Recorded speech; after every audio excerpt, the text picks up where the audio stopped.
Podem sentar. Mateus capítulo 4, versículo de 1 a seguir. Mateus capítulo 4, versículo de 1 a seguir. Amém, irmãos? A seguir, Jesus foi levado pelo Espírito ao deserto. Presta atenção nas palavras aí. A seguir, Jesus foi levado pelo Espírito ao deserto, para ser tentado pelo diabo. E depois de jejuar 40 dias e 40 noites, teve fome. Então o tentador, aproximando-se dele, disse: se tu és o Filho de Deus, manda que essas pedras se transformem em pães. Jesus, porém, respondeu: está escrito, nem só de pão viverá o homem, mas de toda palavra que procede da boca de Deus. Então o diabo o levou à cidade santa, colocou-o sobre o pináculo do teu templo e disse: se tu és filho de Deus, atira-te daqui abaixo, porque está escrito: aos seus anjos ordenará a teu respeito que te guardem, e eles te sustentarão nas suas mãos, para que não tropeces em alguma pedra. E respondeu-lhe Jesus: também está escrito: não tentarás o Senhor teu Deus. E levou ainda o diabo a um monte muito alto, mostrou-lhes todos os reinos do mundo e a glória deles, e lhes disse: tudo isto te darei, se prostrado me adorares. Então Jesus lhe disse: retira-te, Satanás, porque está escrito: ao Senhor teu Deus adorarás, e só a Ele darás culto. Com isso o deixou o diabo, e eis que vieram os anjos e o serviram. Amém. No texto que lemos, hoje eu gostaria de falar sobre: é possível vencer o diabo durante as tentações. No texto que a gente leu, Satanás faz a sua investida para tomar Jesus, para vencer Jesus durante a sua tentação. Veja bem, foram 40 dias. 40 dias. E nesses 40 dias de tentação foi o tempo em que Satanás viajou com Jesus, subiu montanhas, desceu vales, transportou Jesus de um lugar para o outro, tentando-o. E essa logística durou 40 dias. Satanás dividiu essa tarefa em 3 partes. Hoje, eu não vou conseguir falar das 3, mas entenda que Jesus venceu o demônio 3 vezes durante a tentação. E um inimigo 3 vezes vencido nos dá esperança de vitória. Um inimigo que foi derrubado 3 vezes, em cada um das 3 levantes, nos enche o coração de esperança para vencermos também as nossas batalhas, as nossas lutas. 3 foram as tentações do diabo. Ele ofereceu as pedras, ele aconselhou que Jesus pulasse de um precipício, e ele pediu que Jesus caísse aos seus pés de joelhos. Ofereceu pedras para que se transformassem em pães, aconselhou que Jesus saltasse da torre do templo, do pináculo do templo no chão, e pediu que Jesus se prostrasse aos seus pés num rito de adoração. Oferece pedra, aconselha precipícios e pede caídas. Eis a tentação de Satanás. E quando eu comecei a ler esse texto hoje, e quando eu estava lendo aqui com vocês na igreja, eu disse: obrigado pela água, irmão Alberto. Eu disse, presta atenção na leitura, porque o texto começa assim, depende da versão da Bíblia, coloca aí Mateus 4:1. Começa assim: e então, outra forma de começar o texto é, deixa eu ver, a minha também está então, mas a outra Bíblia que eu estava agora, A seguir, como que é a outra? Outra vez, né, na sequência. Esse a seguir, que está ali, esse então, que está aqui, outro na sequência, que está... Isso mostra, esse então mostra que o que vai ser dito faz parte de uma sequência. Tipo assim, então quer dizer, aconteceu tal coisa, e então aconteceu isso. Esse então mostra que o que vai ser revelado aqui não está avulso, faz parte de uma sequência lógica, faz parte de uma sequência temporal, faz parte de uma sequência cronológica, e a sequência do texto, a sequência anterior a essa, mostra Jesus sendo batizado nas águas.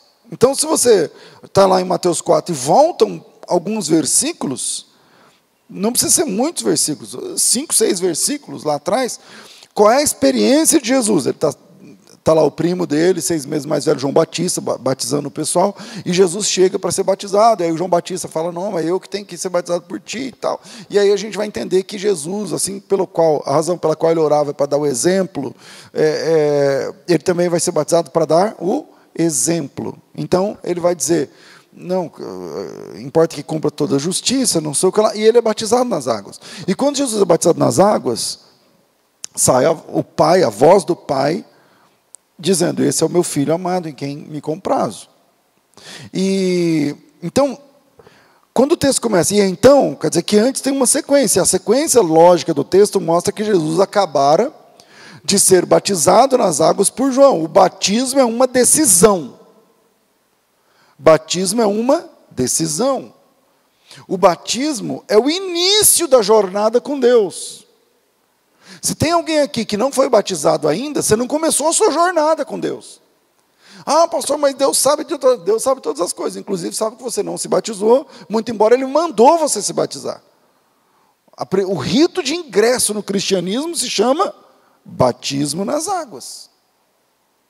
Então o batismo é o início da jornada com Deus. O batismo é o ingresso oficial na fé pública, confessional. É claro que se você morrer e não teve oportunidade de ser batizado como ladrão na cruz, eu não estou questionando a salvação. Mas estou dizendo que o batismo é o ingresso na fé pública, confessional do cristianismo. É a partir do batismo que você se envolve com Deus e sua igreja. E no texto anterior, Jesus havia se batizado. Claro, para dar o exemplo. Jesus se batizou. Isso é, Jesus deu o start. Jesus virou essa chave. O ministério de Jesus, de 3 anos e meio, começa quando? A partir do seu batismo. O batismo, não é quando ele faz o primeiro milagre. É a partir do seu batismo que se inicia o início do ministério de Cristo. Aliás, esse batismo de Jesus está profetizado nas 70 semanas de Daniel. Quem crê que falta uma semana, não falta, não sei o que lá, não importa. Mas todo mundo crê que o Messias sendo ungido, lá em Daniel 9, 24 em diante, isso é o batismo de Jesus. É o momento onde ele é ungido. É o momento onde ele é imerso. É o momento onde ele essa é a palavra, ungido. Essa palavra, ungido, em hebraico, é Mashiach. Daí vem a palavra Messias. Essa palavra ungido, em grego do Novo Testamento, é a palavra Christos, daí vem Cristo. Ele é o Cristo a partir do seu batismo, porque a partir do seu batismo, o Pai fala, este é o meu filho. Esse é o escolhido. A palavra ungido, o Cristo é aquele que Deus escolheu. E quando acontece isso? No momento do seu batismo. E aí, qual é a sequência do batismo? A sequência do batismo, vamos ler o texto. E então, a minha versão aqui a seguir, Jesus foi levado pelo Espírito ao deserto para ser tentado pelo diabo. Só vamos ler até aí. Pega as palavras-chave. Pega aí, pesca daí as palavras-chave. O que eu estou falando de palavra-chave? Então vamos lá. A seguir, quer dizer, na sequência do batismo, Jesus, o personagem principal, foi conduzido ou levado pelo Espírito, a terceira pessoa da Trindade, para o deserto para ser tentado pelo diabo. Então você tem aí, vamos tentar entender assim. Você tem aí o personagem, Jesus, você tem aí a ação, ele foi levado, foi conduzido pelo Espírito, a pessoa que o conduziu, por um tempo de provação, um tempo probatório, a gente vai saber que esse tempo é 40 dias, e nós temos também a sequência que é o tentador. Quem é o tentador? Ele vai ser tentado pelo diabo. Bom, eu vou deixar 3 pontos para a gente pensar, e o primeiro é, o diabo, ele trabalha na vulnerabilidade. O diabo trabalha na vulnerabilidade. O texto começa, e então, já entendemos que isso mostra que o que vai ser dito faz parte de uma sequência. E a sequência do texto mostra que Jesus acabara de ser batizado por João. E nós entendemos que batismo é uma decisão, que batismo é o start, que batismo é o início. E aí que a jornada de Jesus, o ministério de Jesus, começa a partir do batismo. E o que acontece assim que ele começa a sua jornada? Deserto, tentação e diabo. Deserto, tentação e diabo. Vou começar o meu ministério. Deserto, tentação, por 40 dias, e diabo. Vamos pensar assim, deserto, fala de quê? Fala de necessidade. Deserto fala de quê? De dificuldade, de luta, de falta, de escassez, de fome, de seca. Tentação fala de quê? Bom, tentação fala de teste. Tentação fala de possibilidade de cair. Tentação fala de dúvida. Tentação fala de caráter. Tentação fala de fazer escolhas. Deserto, tentação e falta outro. Diabo. Diabo fala de inimigo. Diabo fala de batalha espiritual. Diabo fala de tentador, de anjo caído, de demônio, de um ser poderosíssimo e extremamente eficaz. Eu não lembro quem foi que disse isso, parece que é Agostinho, não lembro, pode não ser. Pode não ser, eu não lembro. Mas ele dizia assim, o diabo é eficaz não porque é super poderoso, mas porque ele é velho. E ele já, tipo assim, quantos caras igual você o diabo já tentou e já derrubou? 1, 2, 3, 1 milhão, 2 milhões, 5 milhões. Então, tipo, ele manja do negócio, entende? Então, na sequência do batismo, no start do seu ministério, Jesus enfrenta esse tripé sombrio, deserto, tentação e diabo, e tudo isso está no primeiro texto aí, primeiro verso que nós lemos. Seguir, Jesus foi levado pelo Espírito ao deserto para ser tentado pelo... Não, levado pelo Espírito ao deserto para ser tentado pelo diabo. Deserto, tentado, diabo. Deserto, tentação, diabo. E esse tripé aí de provação é que eu queria deixar para a gente pensar nesse começo. O diabo trabalha na vulnerabilidade. Parece que foi só Jesus se batizar. Quantos anos Jesus tinha quando ele se batizou? 30. Quando que aparece Satanás tentando, não sei o que, Jesus antes disso? Então parece que não tem. Parece que é só Jesus se batizar que o Satanás já aparece para tentá-lo. Isso fala da vida cristã, cara. Fala da vida cristã. Quando você dobrou o teu joelho e falou assim, eu quero seriedade com as coisas de Deus, é você ter falado isso. Até você não falar, está tudo bem. Você vem à igreja de vez em quando, você lê a Bíblia de quando em vez aí e tal, não sei o que, mas quando você diz assim, não, eu quero virar a chave, eu quero dar o start, eu quero seriedade com Deus, eu quero iniciar o meu ministério. A partir daí, deserto, tentação e o diabo. E o diabo. Parece que foi só Jesus se batizar para que Satanás aparecesse para tentá-lo. E qual é a reação de Cristo? Já percebemos que Satanás trabalha na vulnerabilidade.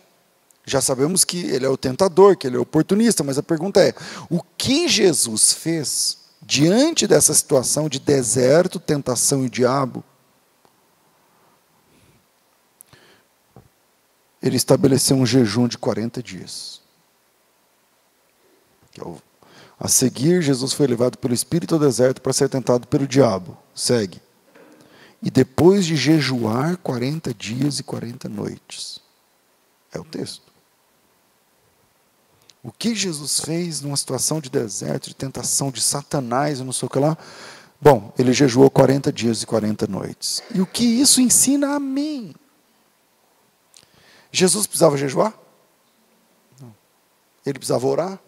Não. Ele precisava ser batizado? Não. E tem gente que não é nem batizado, nem ora, nem jejum, nem nada. E achando que a vida cristã é isso. É ir à igreja de vez em quando. O diabo, eu estou no primeiro ponto? O diabo trabalha na vulnerabilidade. O diabo, ele percebe que Jesus teve fome e se apresenta. É a vulnerabilidade. É assim que o diabo age, nas brechas. Se fosse uma luta de boxe, então ele espera que soe o gongo, que é aquele momento que você tem, eu não sei quanto, 1 minuto para você sentar num banquinho, e aí ele dá o golpe mais forte. É na vulnerabilidade. É assim que Satanás consegue derrubar pessoas, nas faltas, nos espaços. Ele observa o que falta e age. Jesus estabeleceu um jejum de 40 dias. E a continuação do texto é que depois ele sentiu fome. E aí ele oferece o paliativo que vai desconstruir esse projeto de santificação, de jejum de 40 dias de Jesus. E esse é o grande plano de Satanás. Ele oferecer alguma coisa que vai desconstruir a nossa caminhada com Deus. Faz sentido, irmãos? Que o diabo age na fraqueza, sabe, na covardia. Lá em 1 de Pedro 5, 8, diz assim, eu vou ler o 8, 9 e o 10, 3 versículos. Sede sóbrios e vigilantes, o diabo, vosso adversário, todo mundo conhece esse texto, mas não lembra bem do 9 e 10, então vamos emendar. O diabo, vosso adversário, anda em derredor, como leão que ruge, procurando alguém para devorar. Resisti-lhes firmes na fé, certos de que sofrimentos iguais aos vossos estão se cumprindo na vossa irmandade espalhada pelo mundo. Ora, o Deus de toda graça, que em Cristo vos chamou à sua eterna glória, depois de terdes sofrido por um pouco, Ele mesmo vos há de aperfeiçoar, firmar, fortificar e fundamentar. Quer dizer, a vida cristã é uma jornada e quando você apresenta a sua fraqueza, o diabo apresenta uma tentação. Para cada fraqueza sua tem uma tentação do diabo. Quando você apresenta... Obrigado. Não estou aguentando mais. Quando você apresenta uma... outra vida. Eu não sei se mudou para o YouTube aí. Do que eu estava falando? Vamos lá. O diabo, quando você apresenta uma fraqueza, para cada fraqueza ele tem uma tentação pronta, personalizada para você. O diabo se apresenta com uma tentação que casa direitinho com a sua necessidade. Mas haverá um efeito colateral. Qual é? Deus será desonrado. Foi assim com Adão e Eva, foi assim com todos que caíram. E foi assim que o diabo tentou fazer com Cristo. Jesus batizado, vai para o deserto, Jesus recém-batizado, acabou de dar o start da vida cristã, da sua caminhada com Deus, segue para ser tentado. E aí está Jesus num deserto para ser tentado pelo diabo. E qual é a pronta reação de Cristo? Quando ele se acha eu estou no deserto, o Espírito me levou, mas a tentação não é com o Espírito, é com o diabo. Qual é? Ele começa um jejum de 40 dias. É assim que se vencem batalhas espirituais. Não é reclamando, não é transformando rede social num muro das lamentações, não é se desviando, não é se afastando de Deus, é no propósito, é na busca real, duradoura e focada em Deus, é descendo mais, é entregando mais, é focando mais, é buscando mais, é abraçando um propósito novo com Deus. Eu vou ser tentado pelo diabo, eu estou no deserto, eu acabei de ser batizado, eu estou no deserto, eu vou ser tentado pelo diabo, então que eu comece um jejum de 40 dias. E aí nesses 40 dias é que Satanás vai tentá-lo. Mas ele está fortificado. A carne fraca pelo jejum, mas o espírito forte por causa do propósito. Segundo, a teologia do diabo não pode prevalecer. A teologia do diabo não pode prevalecer. Mateus 4, versículo 3, mostra a primeira investida do diabo. Não vou demorar muito nesse ponto, já falamos sobre isso.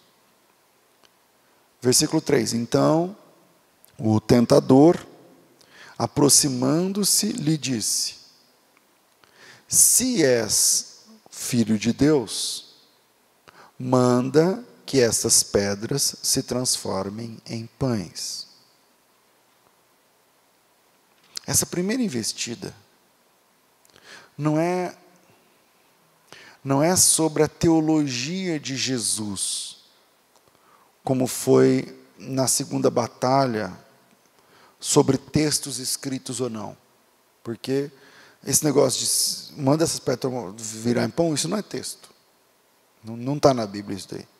Diferente da outra, que ele fala, Deus dará ordem aos seus anjos, não sei o que lá, tal. Aí ele até usa um texto lá, acho que é dos Salmos 91, eu acho, enfim.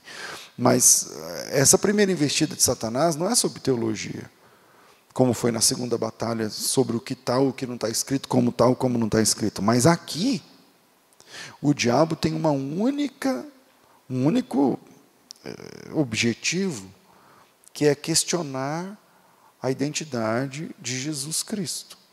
E ainda por cima ele apresentar a sua teologia. Satanás está questionando a identidade de Jesus, e no bojo, no mesmo pacote, ele está apresentando uma nova proposta teológica. Pastor, quando é que ele questiona a identidade? Quando ele fala, se tu és filho de Deus. Porque a tentação do versículo 3 começa, então o tentador se aproximou e disse, primeiro, Jesus teve fome, ele estabeleceu um jejum de 40 dias e teve fome. Óbvio. Vocês acham que quando a gente estabelece alguma coisa para Deus, a gente não sente, não sofre, não dói, não vem a fatura? Vem a fatura.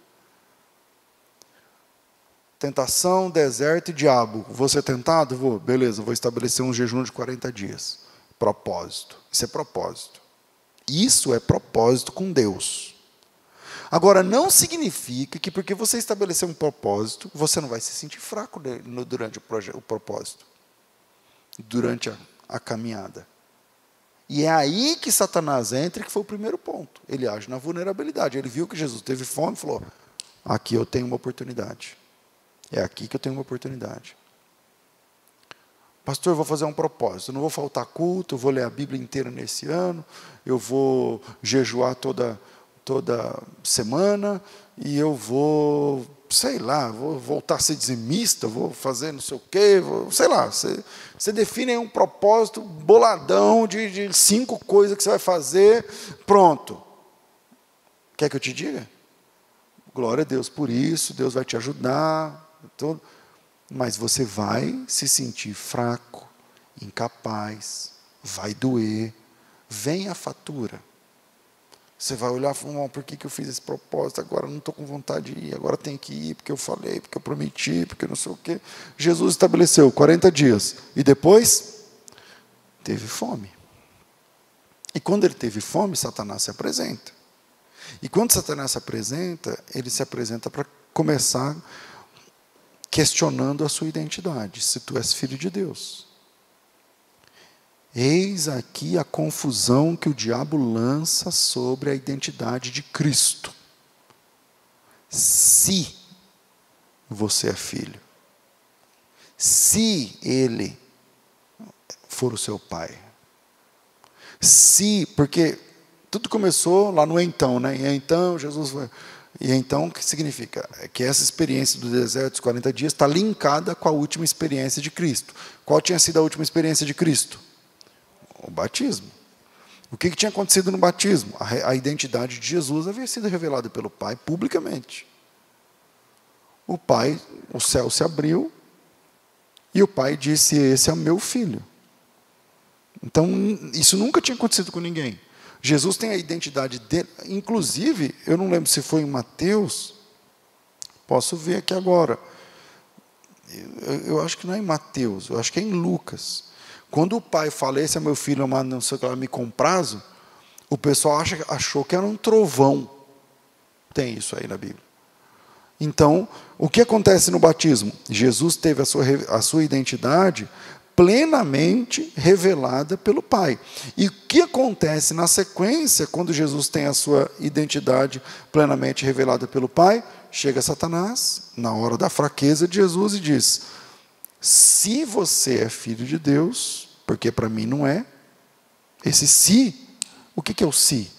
É isso. Se tu és filho de Deus, se você ouviu o que você acha que ouviu, que você é filho dele, se você acha que você é um filho de Deus, para mim a primeira tentação de Jesus é essa, de Satanás para Jesus é essa. Eu estou tentando você na sua identidade. Sabe quando você está num momento de vulnerabilidade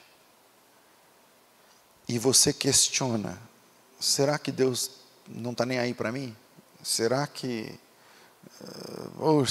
só eu que sofro assim? Será que para mim tudo é mais difícil? Fulano chegou depois, é uma benção, fulano não sei o quê, eu não consigo me libertar disso, daquilo, eu não consigo, será que nunca vai ser, para mim vai ser diferente? Será que não sei o quê? Isso aí é a tentação do diabo funcionando. Se você é filho de Deus, se Deus é o teu pai, se aquilo que aconteceu no batismo foi real, e aí ele está colocando tudo isso em questionamento. Ele está questionando tudo isso na sua cara e você está caindo nessa. Quando você questiona, você está caindo nessa primeira tentação do diabo, que é a tentação da identidade. Você acha que você é quem você ouviu que você é? Você acha que o que Deus falou vale para você? Você acha que o que está na Bíblia é para você? Você acha que você é filho de Deus? E a segunda tentação, porque eu falei que não ia demorar, e estou demorando. E a segunda tentação, a segunda parte dessa primeira tentação, é o que eu estou chamando aqui da teologia do diabo. Na primeira parte, se tu és filho de Deus, eis aqui a confusão que o diabo quer lançar sobre a identidade da pessoa. E a segunda parte, manda que essas pedras se transformem em pães. Aqui está a teologia do diabo. E qual é a teologia do diabo? Se você é filho de Deus, pedras precisam se transformar em pães na sua frente. Se você é filho de Deus, Você não pode estar com fome o tempo todo, 40 dias. Se você é filho de Deus, sua barriga não pode estar roncando. Se você é filho de Deus, a despensa tem que estar cheia. Como você é filho de Deus e não conseguiu pagar o boleto hoje?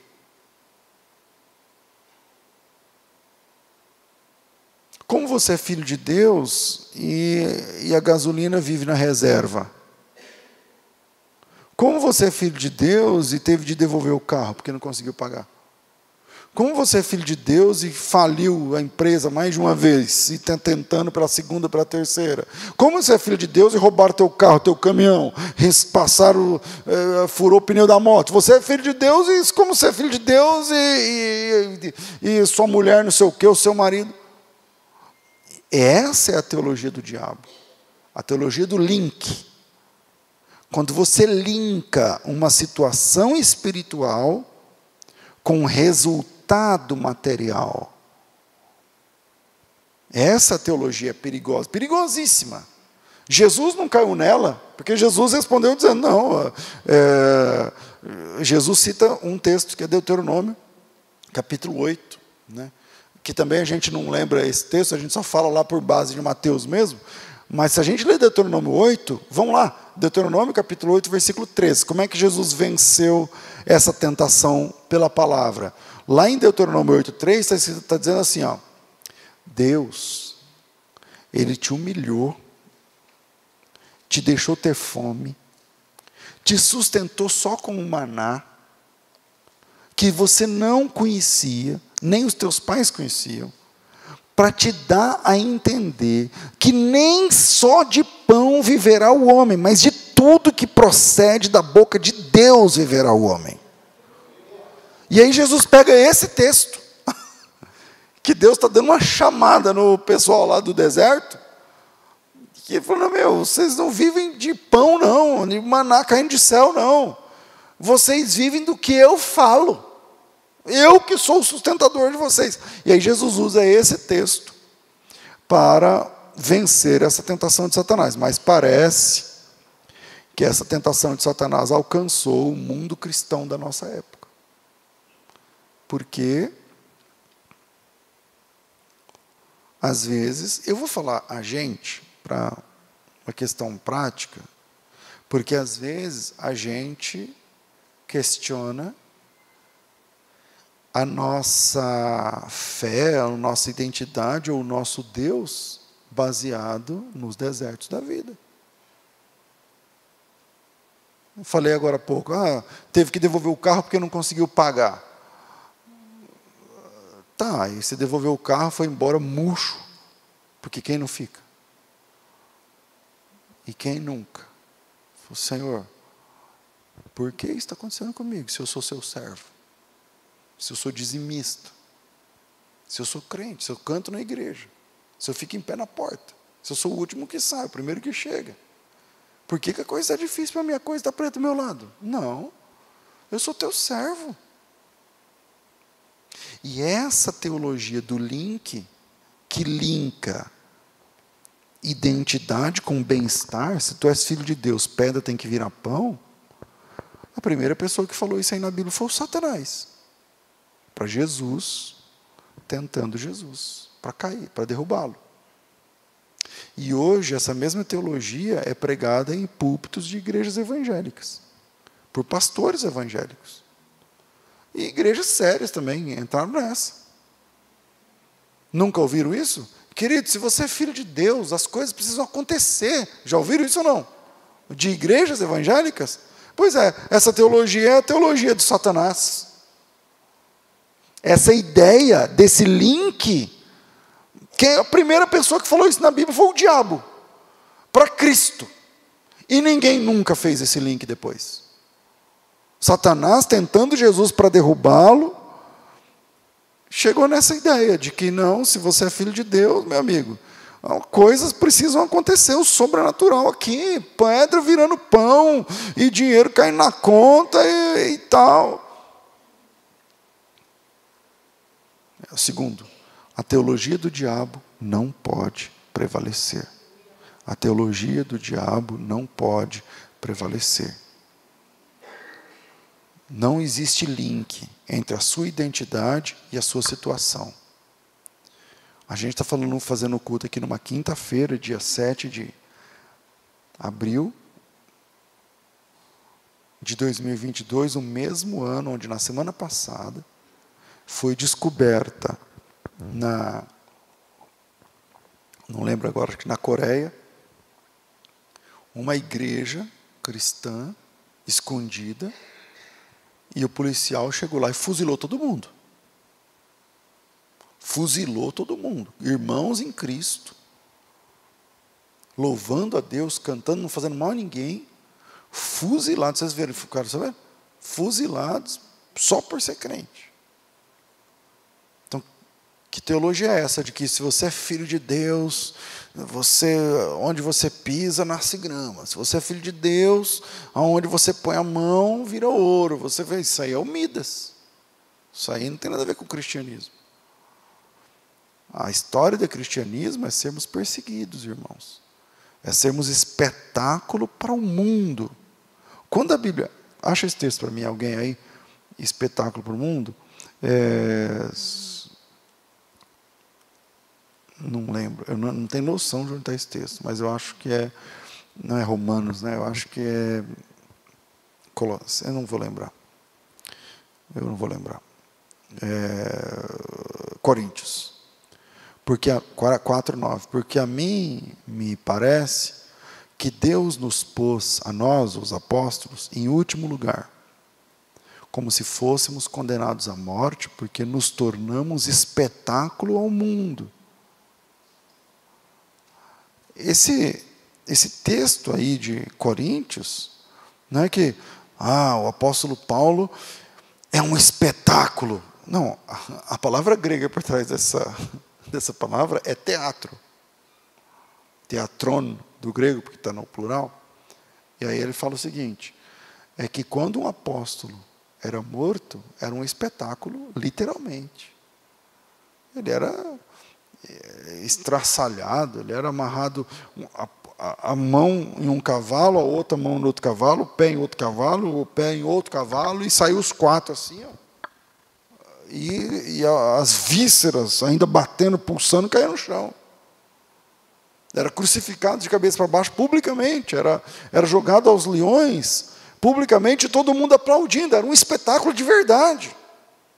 E o apóstolo Paulo, ele diz, porque a mim me parece que Deus pôs a nós, os apóstolos, em último lugar, como se fôssemos condenados à morte. É disso que ele está falando, condenados à morte, porque nos tornamos um espetáculo para esse mundo. Essa é a igreja. A igreja não é onde ninguém pode te deter, porque onde você... Não, meu irmão. Baixa a bola. Essa teologia é do diabo. Aí você fala, pastor, mas se num mundo cristão, num país de maioria cristã, tudo bem, temos aí a nossa luta para evangelizar, ganhar almas, tudo bem. Até entendo que o cristianismo, quando chega aí, a maioria transforma socialmente, tal. Mas no mundo, a história da igreja é ser perseguida, cara. Até o fim. Até o fim. Nós somos chamados como ovelhas no meio de lobos. Então, essa teologia do diabo não pode prevalecer. Terceiro, a lógica do diabo não funciona com Deus. Eu vou pular a segunda tentação e vou para a última por causa do relógio. Então vamos nos concentrar apenas nessa última tentação de Satanás. Dias atrás eu toquei nesse assunto quando o assunto era uma alma vale mais que o mundo inteiro. Não sei quem vai lembrar. E falemos agora sobre câmbio, sobre especulação. Porque ao pedir que Jesus caísse de joelhos na última tentação, no 40º dia, e a gente está falando dessa pregação, está cronologicamente alinhada com o aniversário desse fato, porque nós estamos no que os católicos chamam de quaresma. E o que é a quaresma?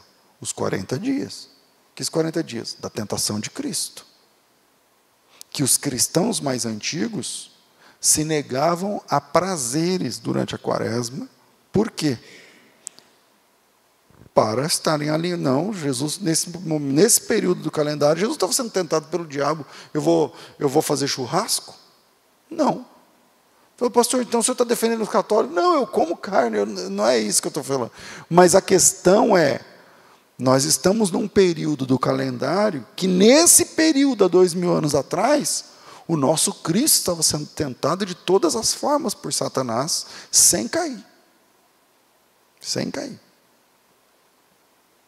E aí, quando é a última tentação, e ao pedir que Jesus caísse de joelhos diante de Satanás, no primeiro lance, Satanás lhe ofereceu o mundo inteiro.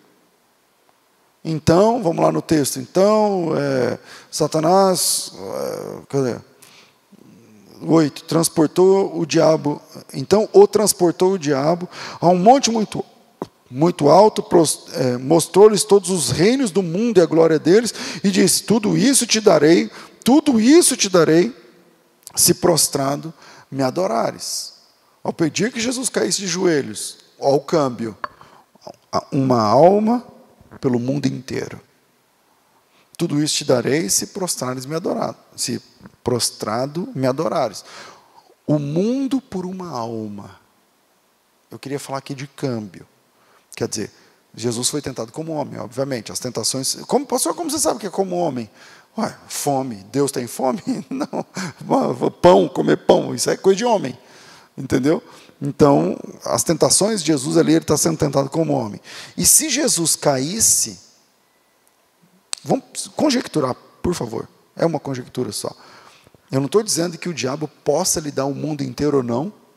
Não é, eu não quero aprofundar, não é essa a questão.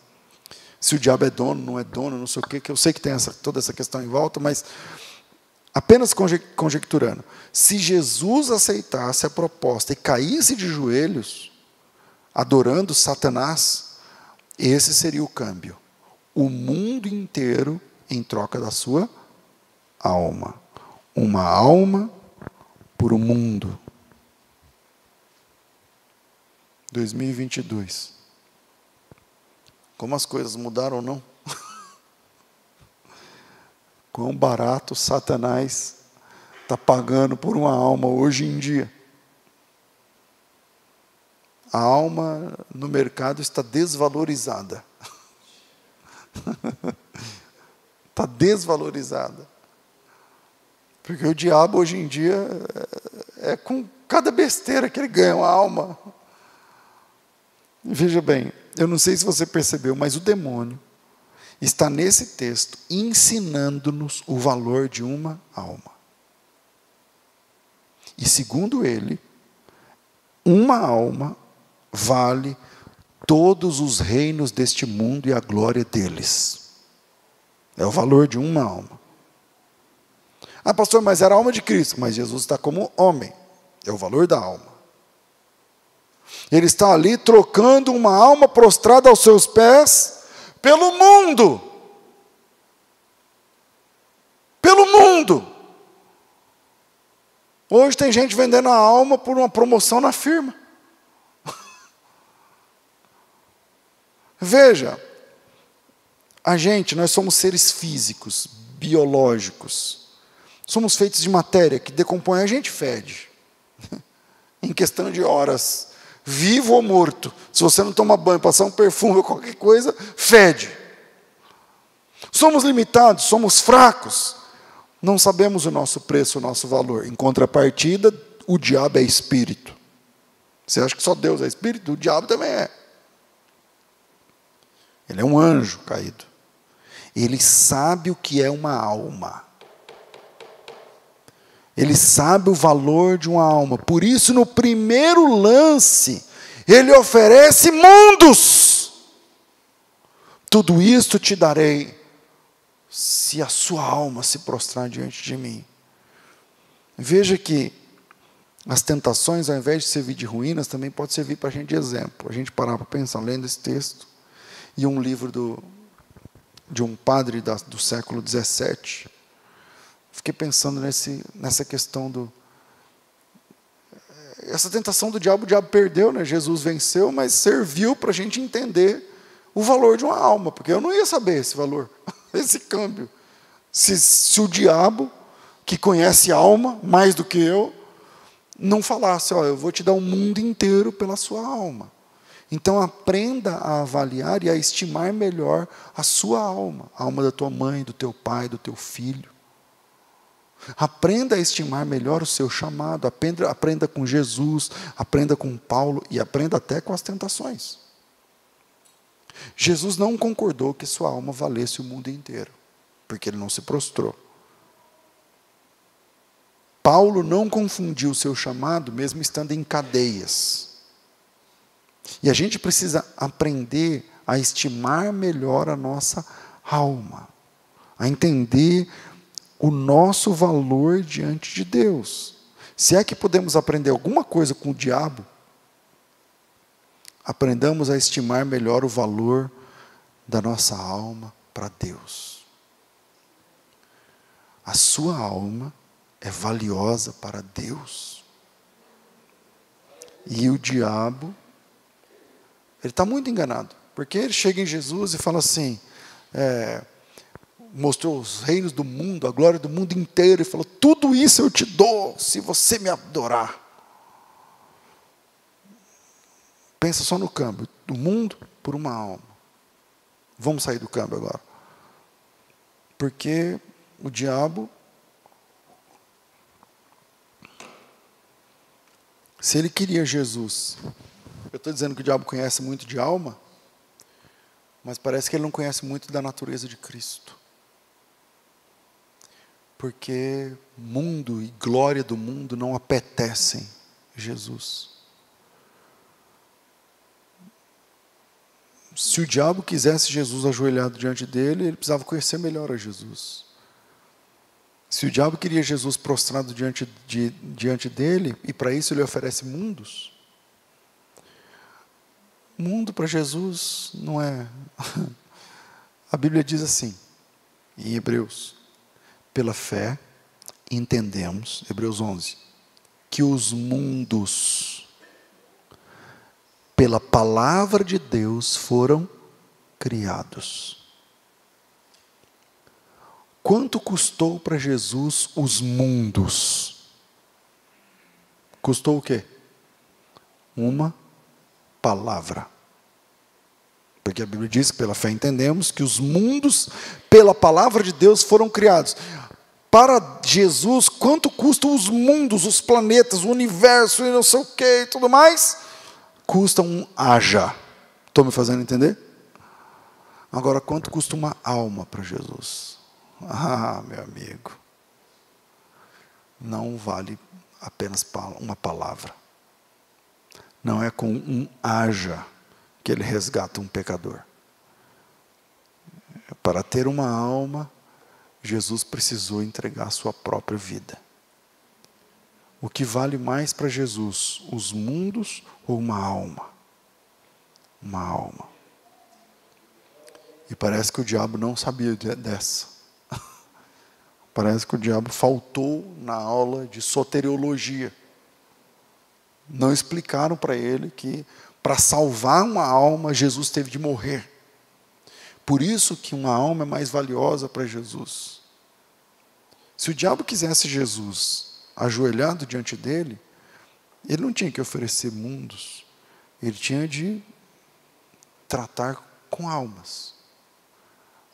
Porque você pode franzir a testa, depois a gente pode discutir sobre isso, mas quando Satanás entrou em Judas, em João 6, quando Judas participou da ceia e Satanás estava nele, em João 12, não, João 13,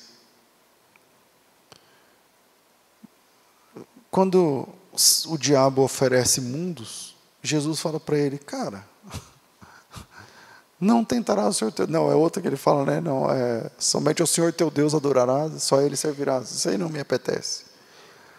Mas quando Satanás, em Judas, ameaça levar-lhe a alma de Judas, Jesus se prostra diante de Judas, com uma bacia d'água, para tentar reverter o processo da perda da alma daquele apóstolo.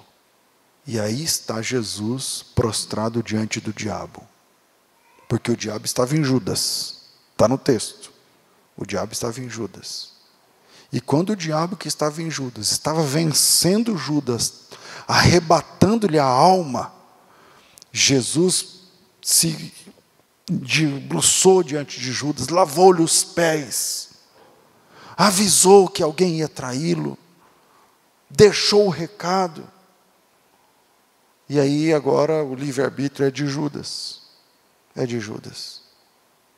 O que apetece Jesus não são mundos, não são glórias do mundo, mas são almas. E a gente precisa entender desse texto que a lógica de Satanás não funciona com Deus.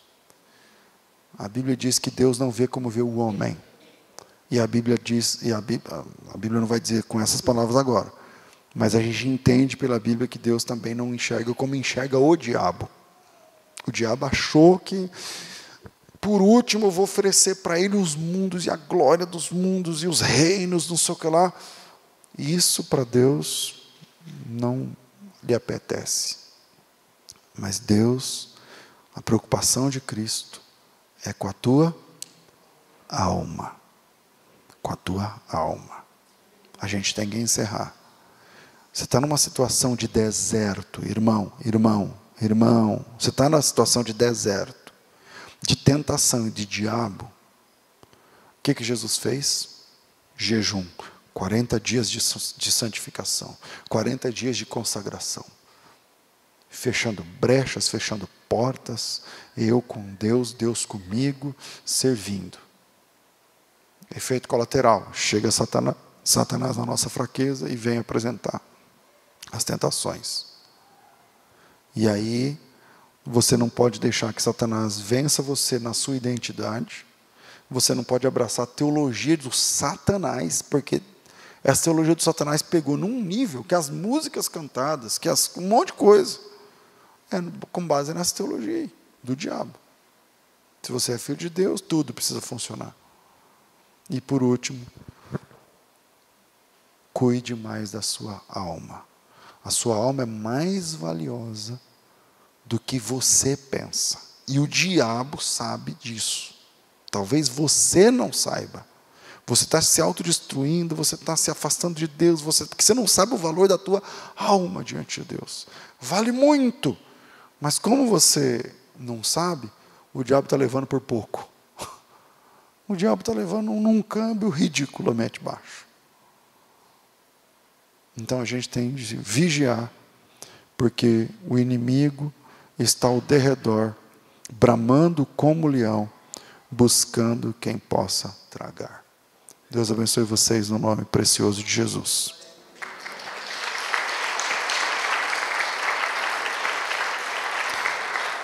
Irmãos, vamos